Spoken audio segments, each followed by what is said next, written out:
Buckeye Lounge, we run this game. Shrockstar Shaun, remember the name.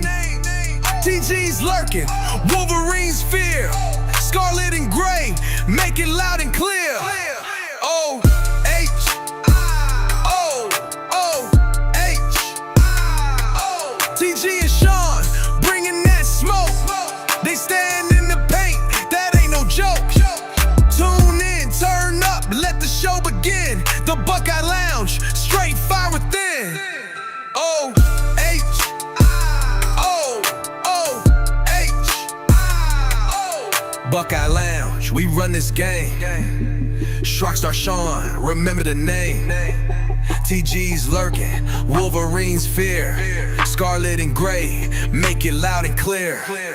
O H O O H O.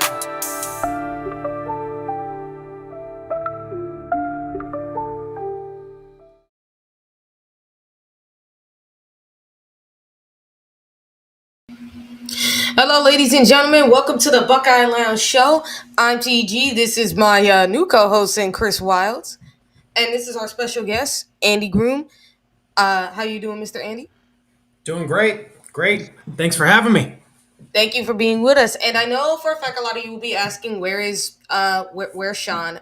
He's sick, unfortunately.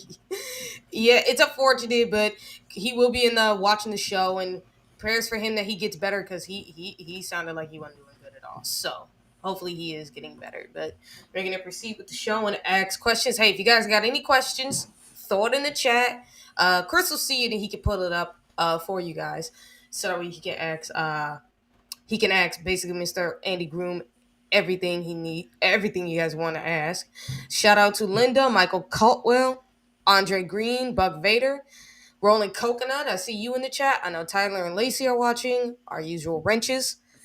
It's good. So, Mr. Andy, how about we start this off about your from the beginning? What first drew you to Ohio State? What did it mean to wear the scarlet and gray? Yeah, well, my uncle was a walk-on during the Woody Hayes time, and I was a Buckeye fan. I mean, I was a Notre Dame fan. I'm a Catholic boy, so I was a Notre Dame fan. But my backyard is Ohio State, and I've always loved them, and wanted to wear the scarlet and gray, and looked up to a lot of players before me, and it was just a place that my dad loved, and he wanted to see me play in the scarlet and gray with my same with my mother, my whole family. So I wanted to play in my backyard for the scarlet and gray. That's about it. That's about it. Yeah, what did it feel to actually mean to wear those colors for yourself when you got on the field? It was like there's no way to put it. Like going out of the tunnel that first time still gives me shivers when I see him come out. So it's like no other. I wouldn't want to have played anywhere else. And, I continue going back for each and every game, and it doesn't get old. That's for sure. Yeah. So tell us about like your first time coming out of the tunnel in the horseshoe. What did it feel like to you? I didn't know there could be that many people inside of a stadium. It was, you get those goosebumps that you remember forever, and it never got old running out of that tunnel. And I remember going out my last time against Michigan, and it was bittersweet. Like I got those goosebumps, and all the memories came crashing down for that last game, going out of the tunnel, and then going to be able to go hug my parents, hug Coach Tressel. It's unbelievable. I miss it to this day. There's nothing like peeking out in life when you're 21 years old. That's for sure. I hear it every time that from every player who ever says coming out of the horseshoe, they're all like, it is a one-way type of experience that you just feel that sensation when you come out. Absolutely. I mean, I have not been able to scratch that itch with anything else in life. There's been a lot of great things that happened to me in life, but that is by far one of the tops in my life. So I got to ask, Andy, your first time out, or during your time as a punter at Ohio State, What was your most memorable moment on the field? Selfishly, Yeah, so outside of absolutely. team, okay, obviously 2002 national championship. That is number one overall. I would say we were playing Penn State at home my senior year, and I forget what we were up. I think we were up maybe 6 points. You can correct me if I'm wrong, but and I had to punt in the fourth quarter. Was out of the end zone, and Coach Tressel, I'm running out, and Coach Tressel pulls my arm, and he's like, "Show me why the punt's the most important play in football. Show me why I gave you a scholarship." So I go out there and just blast a 55 yarder. They don't go anywhere with it. Then they go 3 and out, I believe. And we get the ball back, come back. I think there's like a minute and a half left. Again, I think I'm on the goal line, and as I'm running out there, Coach Tressel grabs me again and says, "Show me again." And I go out there, and I think I hit a 52, somewhere in the 50s. They're, they aren't able to score on us. We win that game, and I'm inside this in the locker room, and the whole team is chanting my name, and it's still to this day, it's one of the most special moments I've ever had as an athlete, but in life. And I'm a punter. I was a punter, so we only get so many times to be able to, help our team and do our job, and to be able to, get that kind of reaction from the team and coach and all the coaches. It was something that'll stay with me for the rest of my life. So I'm glad you mentioned the team because let me tell you, we've had some of your teammates on here. Tim Anderson's been on, Donnie Nicky, Ben Hartsock. Uh, who were some of the teammates you were maybe especially close to, and can you talk a little bit about maybe what made or what bond did the guys in the locker room have? I had a lot of good friends. I mean, Donnie Nicky was one of my best friends in college. Jack Tucker, my roommate, he was came in as a linebacker and then ended up being a fullback. I mean, guys like Mo Lee, who were the heart of the whole the locker room. I mean, guys that, Mo Lee didn't play a whole lot. He got in. He didn't play as much as he would like, but he was one of the most respected people on the team. Guys like C. Grant, who were one of the best leaders I've been around. Everybody looked up to him. He was on he did it on the field, off the field. Still a good friend of mine to this day.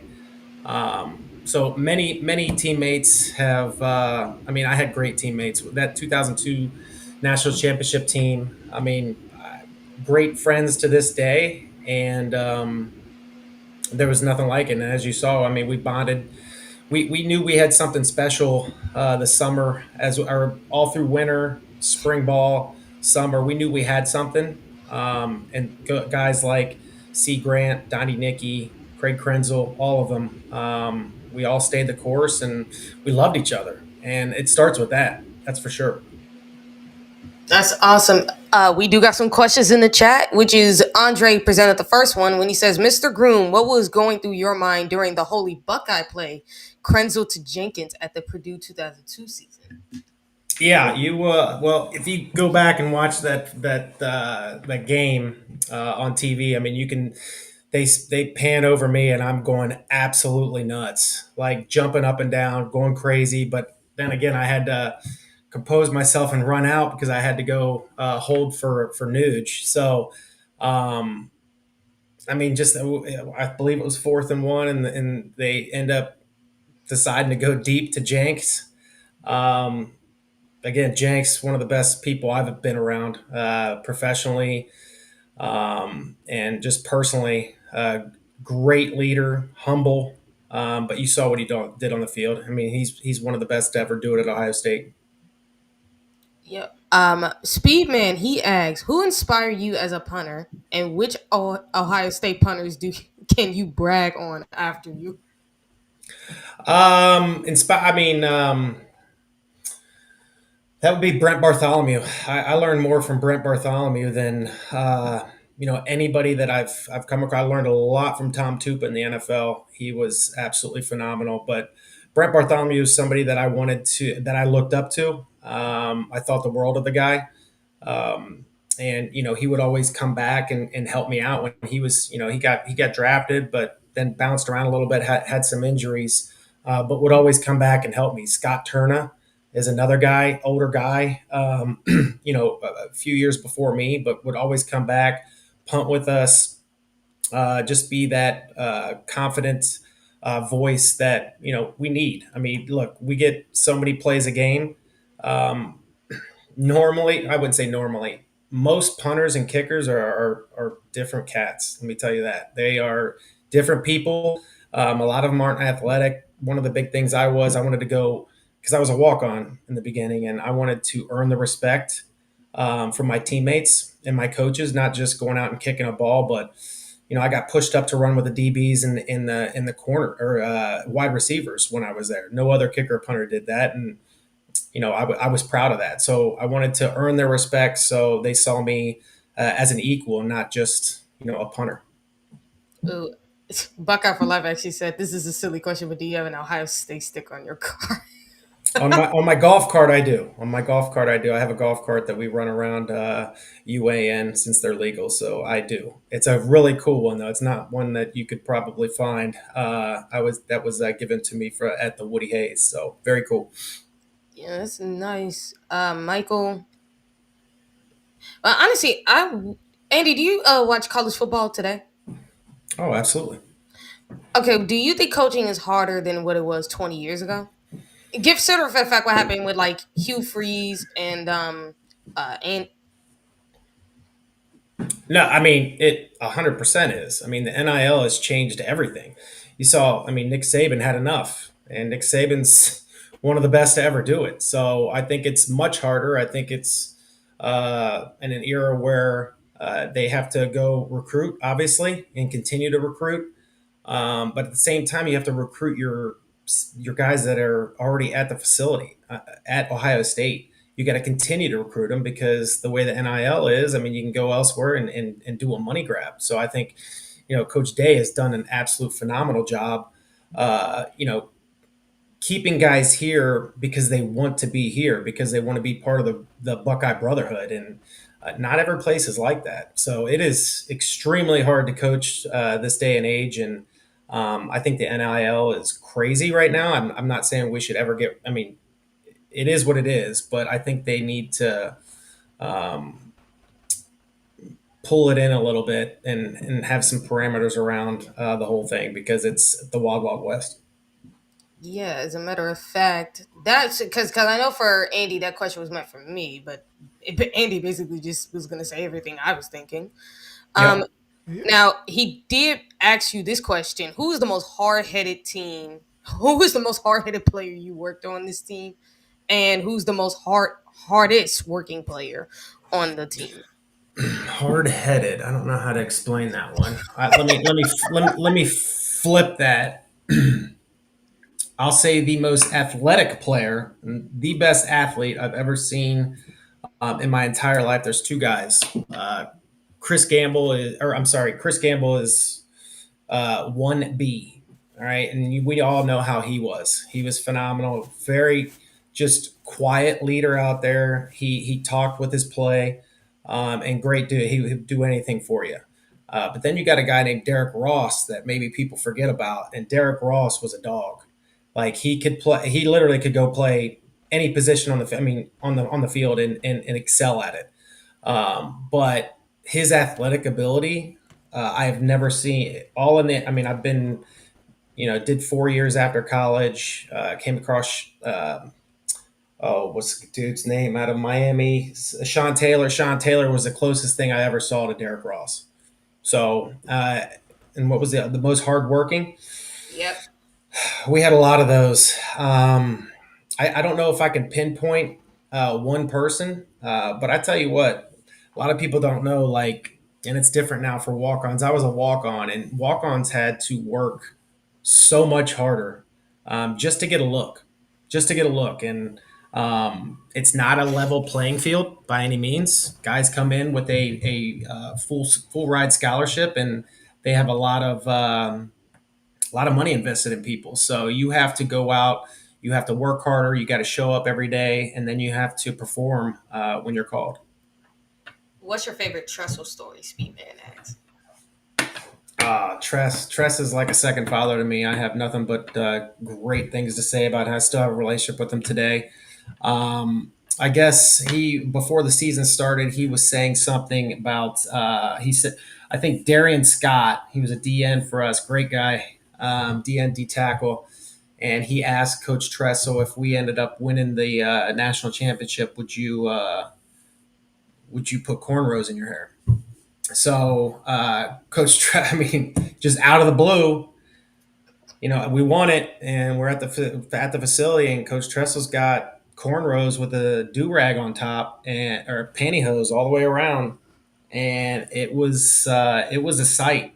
It was an absolute sight. He's a man of his word, and it was very cool to see that. Oh man, I'm that's I'm pretty sure Tim or Ben told us about that too, didn't they, TG? I'm pretty sure, but it's still funny hearing that. Oh, Yeah, everybody loved that. oh, and Sean says thank you, Chris, for stepping in for him. Oh, not a problem whatsoever. Yeah, everybody, just send your prayers to Sean because he is dealing like his sickness was bad because he had thrown up 3 times today. And I know he's really, really bummed he can't be here because, Yeah. when we do our we were doing a fantasy draft of former Ohio State guys, and he makes sure to mention his all-time favorite punter, Andy Groom, and he usually drafts pretty high for a punter. That's so Thank I know you. Sean's Appreciate very, very upset he's not here. that. Yeah, trust me. Oh no, I know for a fact Sean's upset. I understand what he's like because there's somebody I wanted to interview and I could not be there for that one, and I was just, I that kind of hurt. But I do want to ask you, what is your favorite part of game day in Columbus? Was it the skull session, scripted Ohio, or the roar of the crowd after a big punt, like a big punt pinning someone deep? Oh, I mean, I loved all of it. The skull session was unbelievable. That started off everything. I mean, the ride over. I still remember going over by the Wonder Bread facility, smelling the bread, taking the back way into the stadium. But I can tell you this: like when I would hit one pretty good. This Ohio State Stadium is unbelievable, as we all know. But the whole stadium would it sound like they would boo me, but they would just hit it with the groom, and I mean, I'm getting goosebumps just thinking about it. It's a feeling that I can't get anymore in life. That's for sure. It was pretty special. I'm pretty sure it was. To be quite honest, I think for every player, they always say their favorite moment was when the crowd roared after like they made a big play. That Hmm. because it always Yeah, should be. yeah, it was absolutely unbelievable. Now you talked about the Jim Tressel story, but are there any other funny behind the scenes stories that you might have from that Ohio State fans might not know about? Let me think about that, and then I'll come back. We have plenty of. So I just got to think about if they're friendly to be able to talk about. Everybody always says that. Yeah. Oh yeah. Don't put me on the spot now. I can't be calling anybody out. It was no. We had a lot of good times in there. A lot of great teammates. I mean, I'm so blessed to have a small part on that team, and just great people that I'll have for the rest of my life. Well, I'll tell you what. We'll let you think about that one. And how about we move on to this? You think about your time at Ohio State and what the culture was like then.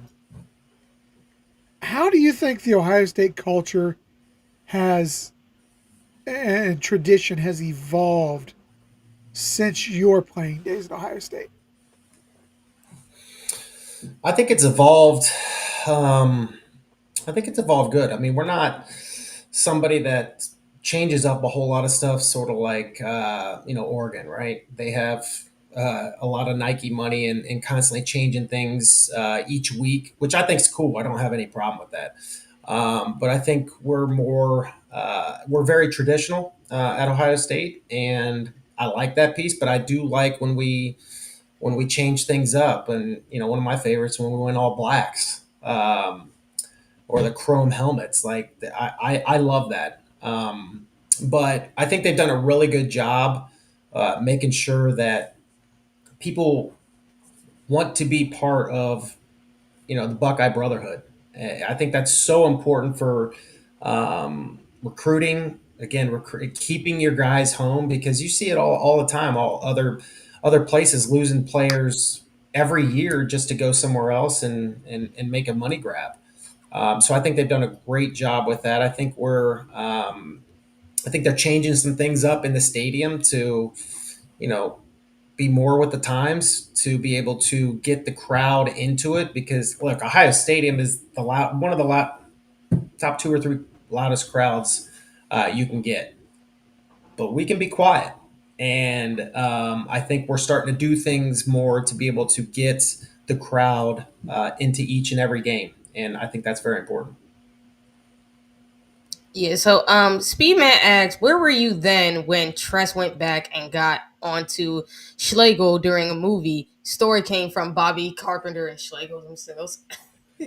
I have not heard anything about got onto Schlegel about a movie. I don't know about anything. I know. I mean, I know Schlegel. I know a Schlegel story. I can talk about Schlegel. Schlegel's a big time hunter, and he, you know what? He did something with a huge Bowie knife with a pig when he was hunting. But a good story is one of the craziest stories that you guys asked about. We were in the Woody Hayes and Robert Reynolds, great running back or linebacker at Ohio State during my times. There was he didn't know any better. He was early on in his career, and he had his bow in the back of his truck, and he saw a squirrel, and he shot that squirrel from about 40 yards away. And I've never seen anything in my life like this. Like, he shot a squirrel, and I've hunted my whole life, and hitting a deer from 40 yards is tough enough, but hitting a squirrel from 40 yards right on the spot, it was pretty. It was. I think he took it home and ate it too, so he didn't waste it. Ew. Oh man, okay, that's funny. Michael Cowell asks, where were there any Ohio State players either on either of your teams at Ohio State that had conflicts with Tressel? I can honestly say I didn't have anybody on the team that had conflicts with Tressel. I mean, that's what was so good about Tressel is he kept everybody tight knit, close family. If you had problems, we didn't air it out in the media. They brought it inside. Um, Sometimes obviously there's players that think they should get more playing time, and so they can be upset about that. But I don't have anybody that I've ever played with um, that came up or had any ill will towards Tressel, because Tressel would always tell you how it is. I mean, Tressel came in a great start. I mean, he came in and it was winter conditioning, and he knew everybody's name. Like, that first day, he knew my name, and I still remember I was a walk on and Nope. I'm Oh, he's good. back. Oh, there we go. Um, so where was I at? What'd you guys catch?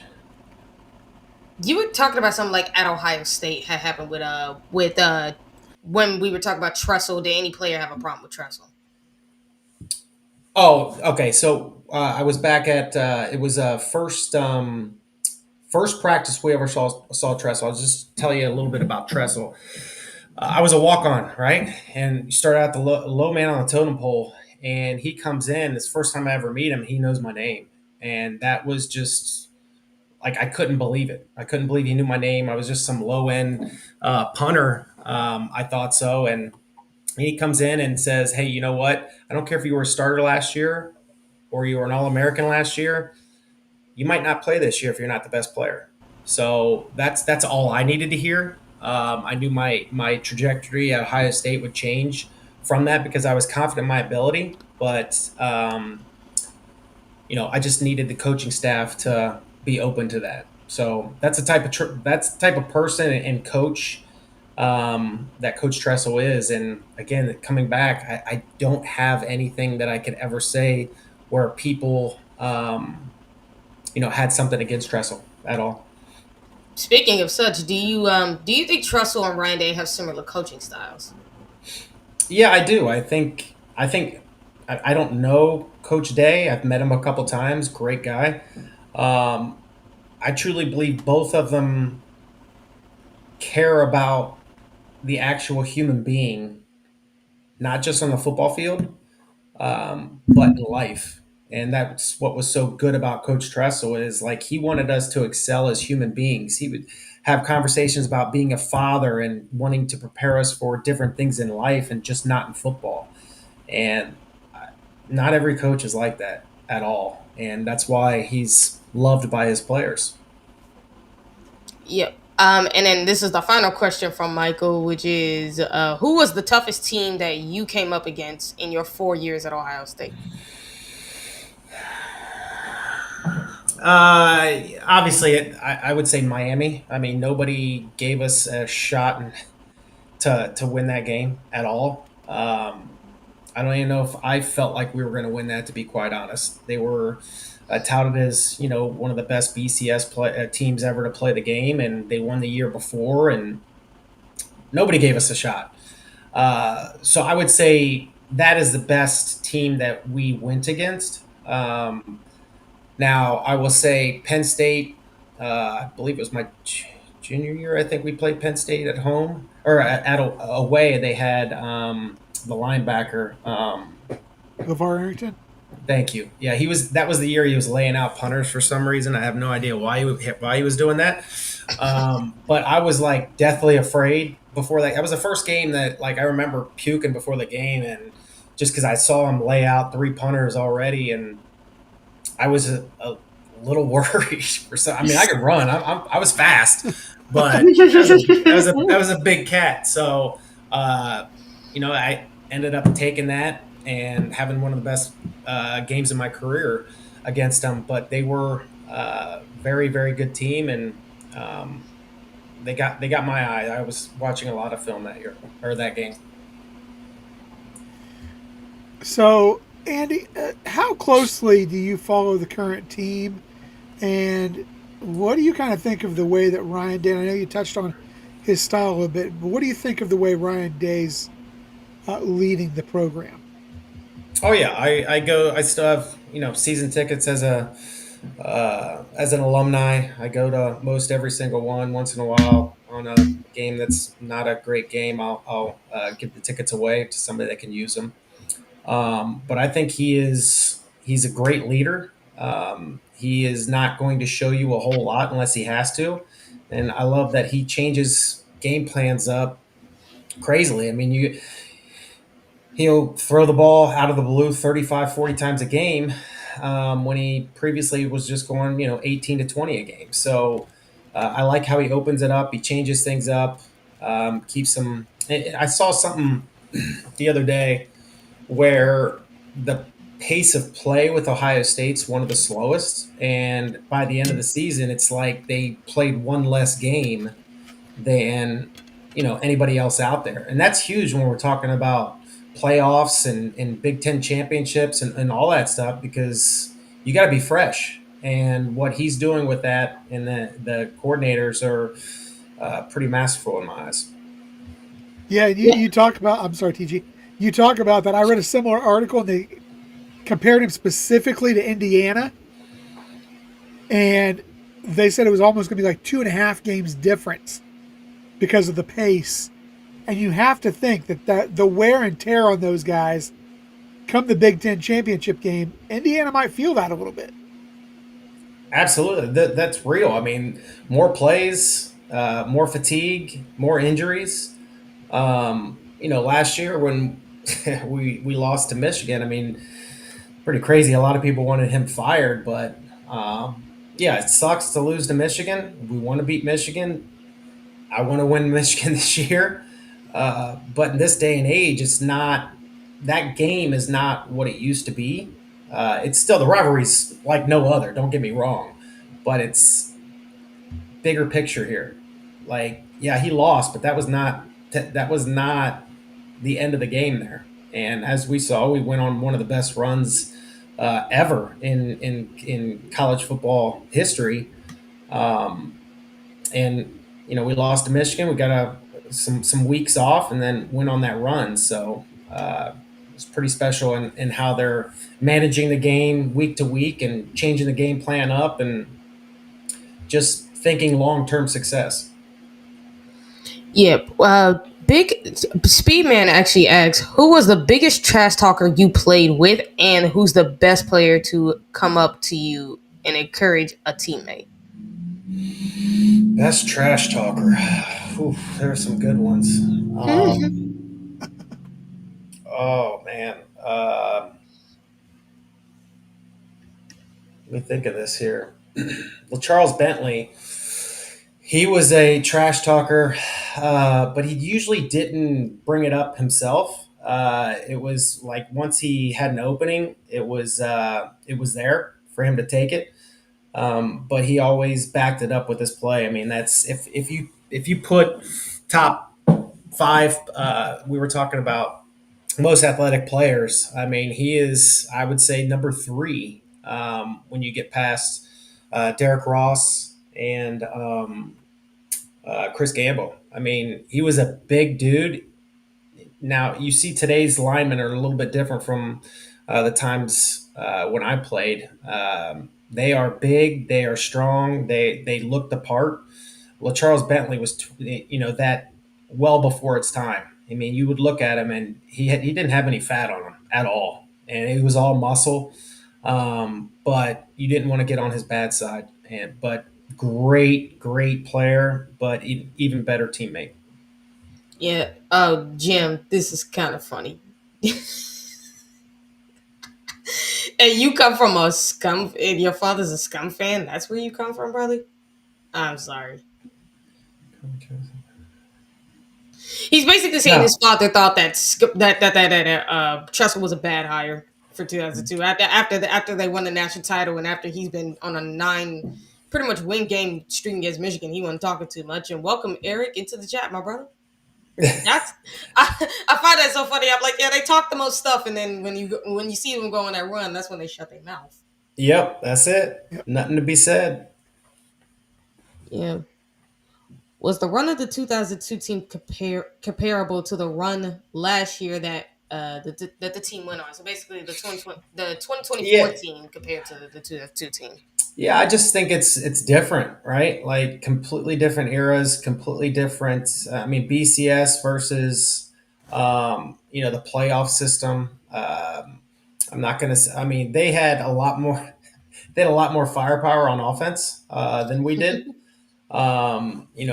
We had a offense that took care of the ball, put some points up, but they put a lot more points up than we did. But our core, I mean, defense is what did it for us. We had great special teams, and our offense didn't turn the ball over. So I think we had a little bit better running game than they did, personally.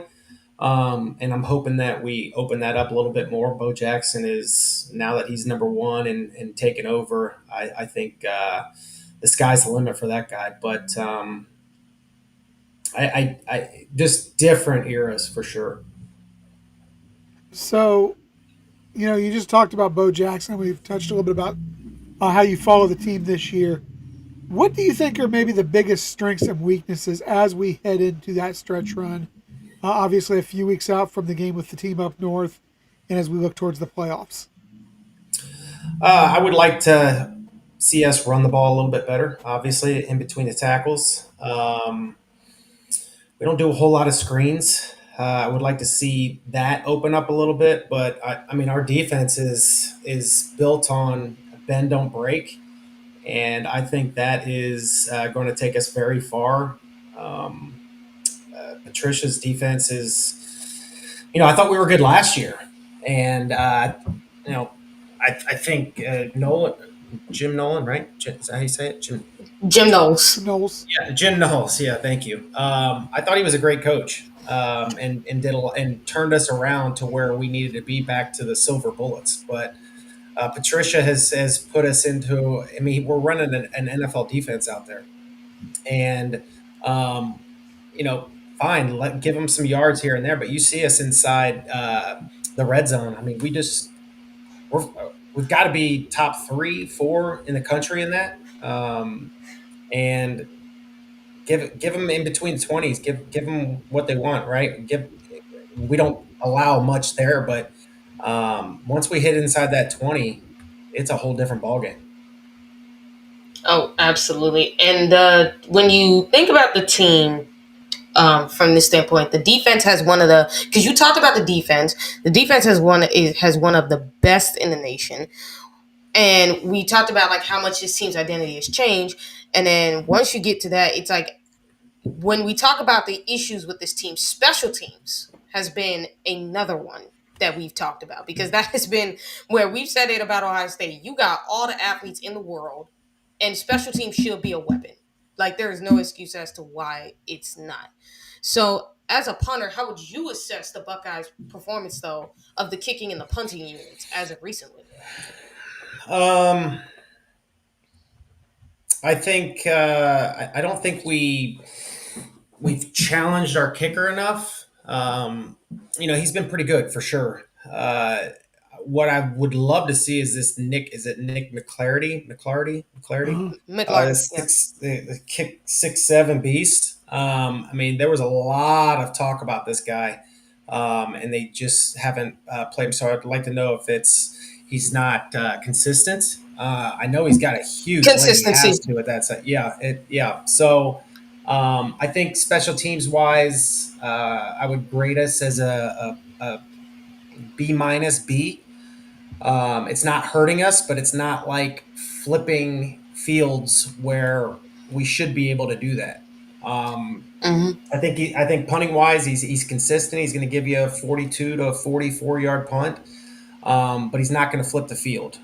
And I don't know why that is. I don't know if it's just the Aussie rules punting that they're doing, where they're hitting it end over end every time. They don't do a torpedo punt anymore. I don't know why. I think it's such a powerful piece to where it'll flip the field. But I Uh-huh. would love to see kickoff returns, punt returns. We don't have those touchdowns. Like I don't know the last time we had a touchdown. Maybe we had one last year, but that was the first one in Yeah. like 10 years, eight Yeah. years, probably since Teddy Ginn or Ray Smalls. I think it was Ray Smalls. Um, so I would grade overall special teams as a whole. I'd say we're a solid, B. Kicking and punting, I think we're B minus. I think we can get better for sure.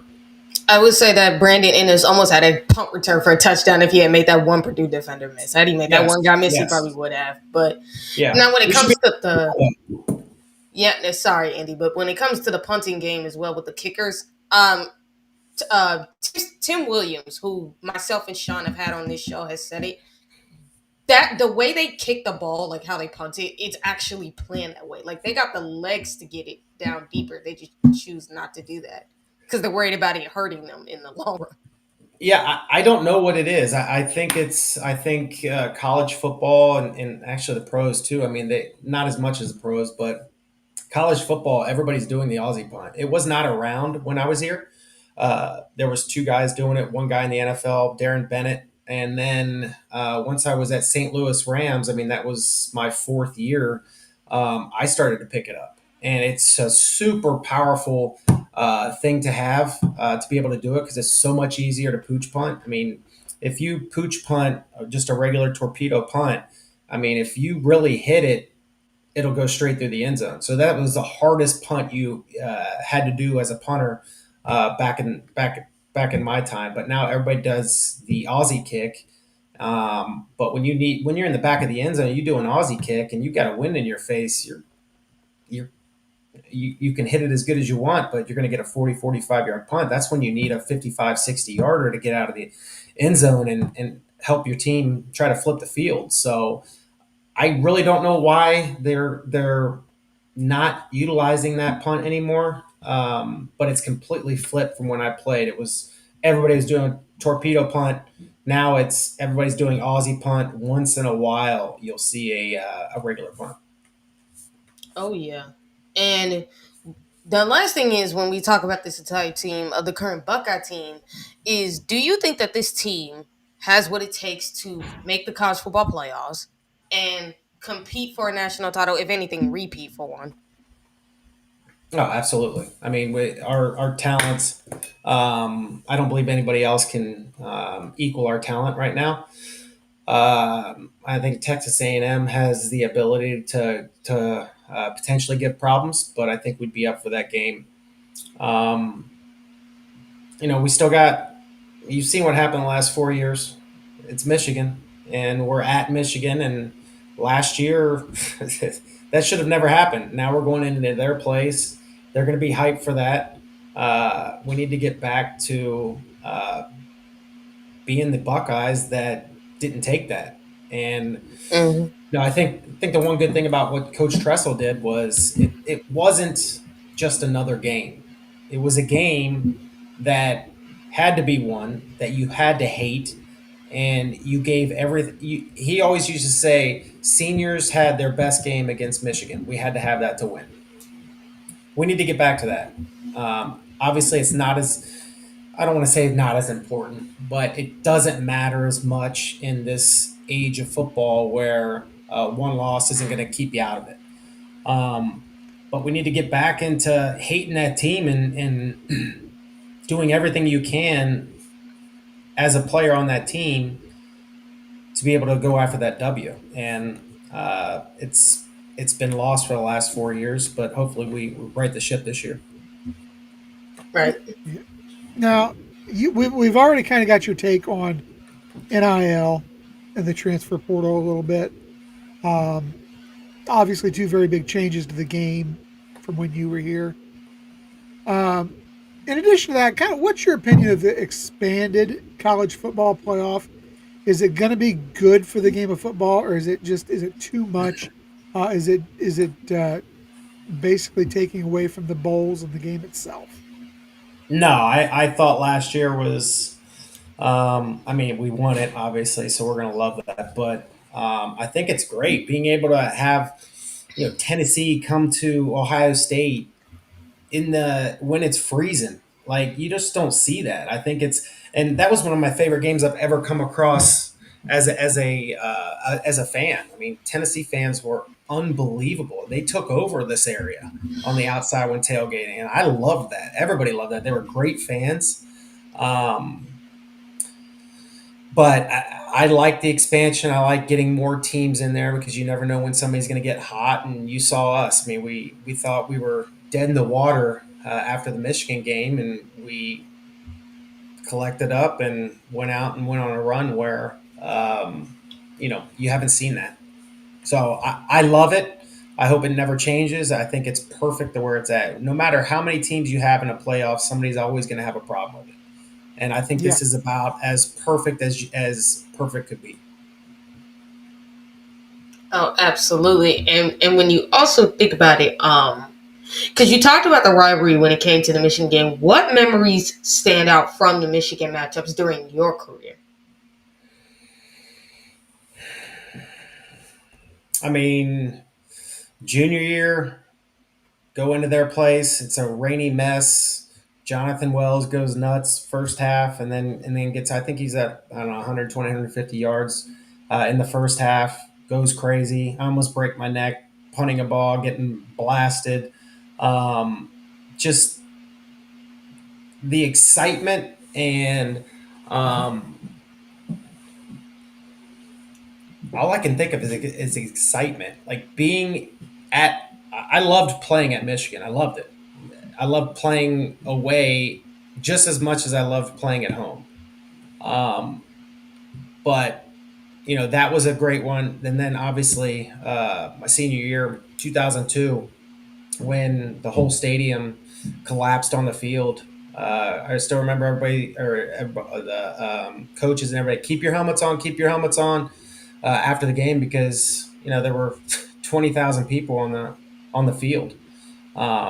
So that's what I remember. We all had our Tostitos hats on and knew we had some bigger things to take care of. yeah. So, how do you think? You know, this team this year stacks up against Michigan? Because you talked about last year, we all expected a win. We know that the Ohio State Buckeyes last year were the more talented team. They showed that in the playoffs, obviously. But how do you think this year's matchup stacks up? I mean, we have the better team. I mean, just like last year, we had the better team. I don't think, we had great quarterback play last year in the Michigan game. I think Julian Sain is about as calm and collected as a quarterback can be. I love where he's at. Obviously, I think we have the best receiver. Well, I know we have the best receivers in college football. I think our linebackers are the best college football linebackers. Our DBs are great. I mean, Caleb Downs is, the best DB in college football. So I think we stack up great. Now, the one thing that has given us problems in the past is a quarterback that's mobile. So we're going to have to deal with that. And I think they'll have a good game plan for that. But anytime you play a team that has a mobile quarterback, it changes everything. But I think I wouldn't want anybody else to be able to game plan for that than Patricia. Yeah, Tyler, I see you got a question right here. He says, I got a question, Andy. How would you celebrate if we beat Michigan this year and go on to repeat as national champions? I would imagine I would have a good amount of beers for sure. I would be around some previous players that I played with, and to this day, I still go to the games with them. We have a big tailgate outside, and all of the from the 2002 national championship. So I'll be with friends, loved ones, and cheering them on, and hoping we have the same thing we did last year. Yeah, now give us your prediction for the Ohio State Michigan game. What's the score and the outcome? This is early now. This is early for a prediction, but I think we have the talent to do it. Obviously, we have the talent to do it. It's going to be a tough environment, obviously, but I think we come out, I don't know, 32, 35, somewhere in there to 14, 17. So right around in there. But we definitely have more talent than them. I think they will be very good once their quarterback, ages up a little bit through his time at Michigan. But I feel like this year we're going to get over that hump and get back to, what we expect out of this team. Yeah, what Bryce it would be if he ever gets coached, right? Yep. So, Andy, what? And I want to do this from kind of a dual perspective. First, in relation to the game itself against Michigan, but also as players look forward into going into the future. What advice would you give current players about representing Ohio State and carrying the Buckeye legacy forward? Look, I'm 20 some years out. I am more proud. I mean, I'm very proud. Anytime I come across people and they find out I'm a Buck, I'm very proud of that. I had to work very hard for what I was able to do there. But just wear it on your chest, wear it everywhere. Don't be afraid of it. Like, this is something that not everybody gets to do. A lot of people dream of this, but you have to. People, players need to get pissed off. That's what they need to do. I mean, it's unacceptable how we've had in the last 4 years. Look, it's a rivalry. That's why it's the best rivalry in sports. We're not going to win every game, but um, there should never be blowouts ever. And once they start taking it personal and thinking, "Hey, this isn't just another game," I guarantee they have been preparing for this game all year. I mean, when Coach Tressel had us, I mean, we had a Michigan period, and it was every practice, every week we would have a Michigan period to get ready for them. And I think we need to get back to that. Thank you. Yeah. Michael Caldwell asks, how confident are you guys on being the on being the second season, 21st century of Ohio State having a perfect season. Ooh, There's a lot of football to be played. Um, yeah. all I can say is, from what I've seen now, we have the ability to go the whole way, but turnovers that can kill you, and it just takes one game for them to not be their true selves, to be able to derail them. And we can't have any. I mean, we always say you can't have plays off, you can't have days off, practice days off. I mean, you have to treat every play and every game like it's potentially your last time being suited up at Ohio State. So I think that's truly important. And but I love where our coaches have us at this point in the season. Yeah, not to sound too much like a currently unemployed former coach, but let's go out there and be 1-0 this weekend. That's I think. that's the only way to go about it. Uh, yeah, I mean that's fair. It's like 1-0. Like they always do the thing, which is what's better than being 9-0 is 10-0. That's Hmm. right. Always after every win is like what's better than being 10-0 is 11-0. Like I think that's their whole thing. Yep. Um, Now looking ahead to what's your prediction for the Buckeyes 2025 season in your opinion with the playoff run in the Big Ten title game? What's my prediction on what's going to Yeah, happen? just your prediction. Like again, it's a prediction. It's like Yeah. No, I think I do think we take care of business throughout the rest of this regular season. I I mean, Indiana is a really good team, and they have a very good defense, and they got a guy that can really throw the ball around. I watched their running back this last week, and he looks like a beast. So we'd have to get past them, but I think looking forward, I mean, there's no other game right now. I mean, obviously we have UCLA tonight or this weekend. Then we have Rutgers, I believe, and then the game. Um, I think we get past them. I think we match up pretty well against Indiana as long as we don't have turnovers. And then the sky's the limit once we get in the playoffs. Like I said, I think we match up really good against everyone out there, and I think Texas A&M's pretty good. But we'll take them one at a time. And once we get to them, if we get to them, then I'm pretty confident we have the firepower to do it. Chris.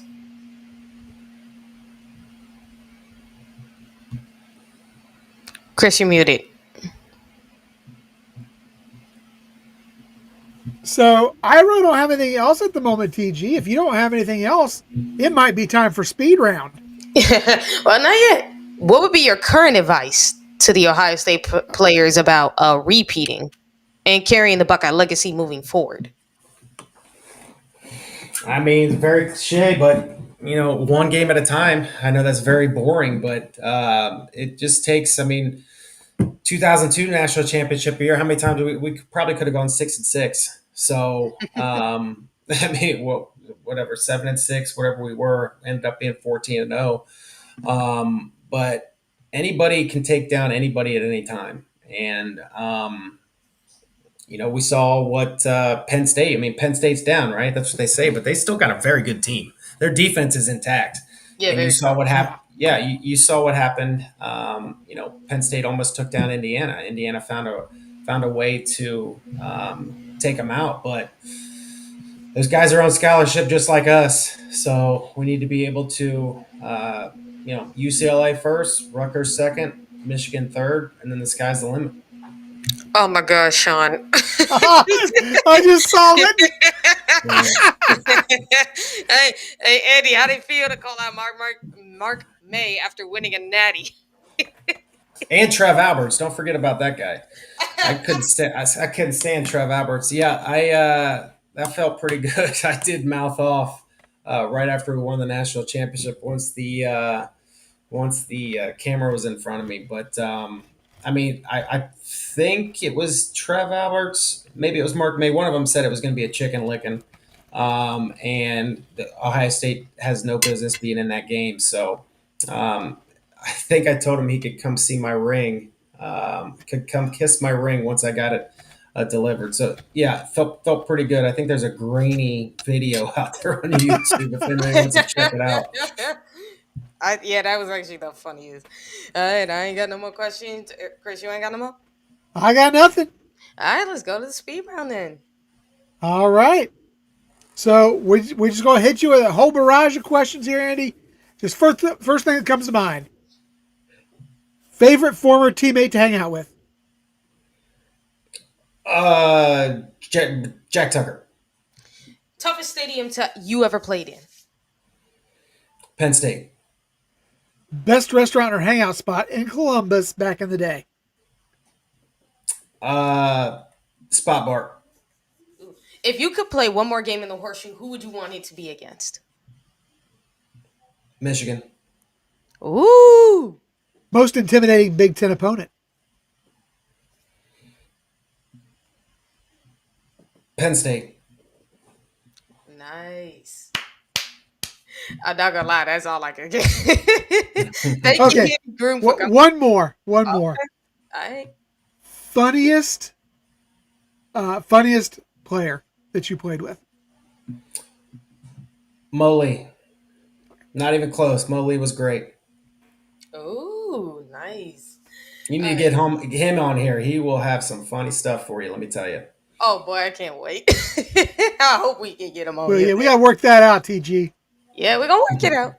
Especially our main man Shaun, who I gotta thank for reaching out to you and getting you on the show. Thank you for coming on, Andy. I really appreciate the time. Thanks for having me, and go Bucks. Yeah. And guys, again, thank you for coming on to the channel. I will remind you guys because I forgot to say it early in the show, but sometimes we say it later as well. We are sponsored by MyBookie.com. If you guys have to put in a promo code of Ohio, you get the $500 in insurance, and you guys will pretty much go on to, if you lose any bets, you get that money back anyway. And again, if you guys want to see more of Andy, you are welcome back anytime you want, especially during the season, where we could talk about pretty much everything that happened after the season or even during the playoffs. And you can even come on Shaun's show in the off season when he's reviewing uh, games that all players have played in the past. Would you like to do that? Call me up. Awesome. So thank you Awesome. guys again for coming on.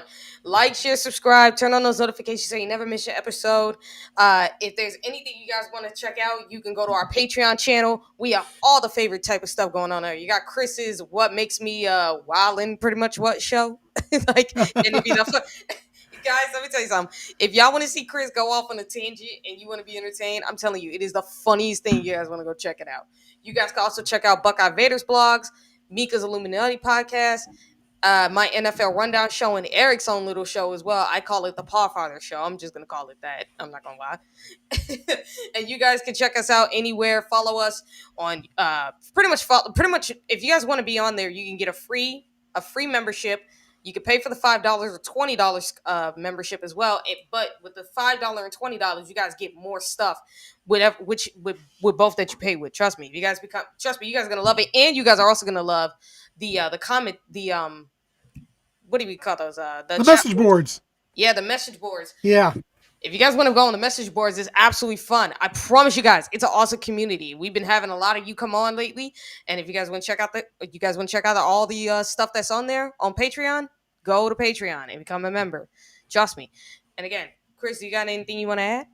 No, just make sure to go over to that Patreon channel. Try it out for free. The $5 membership is worth it, guys. The game watch parties are great.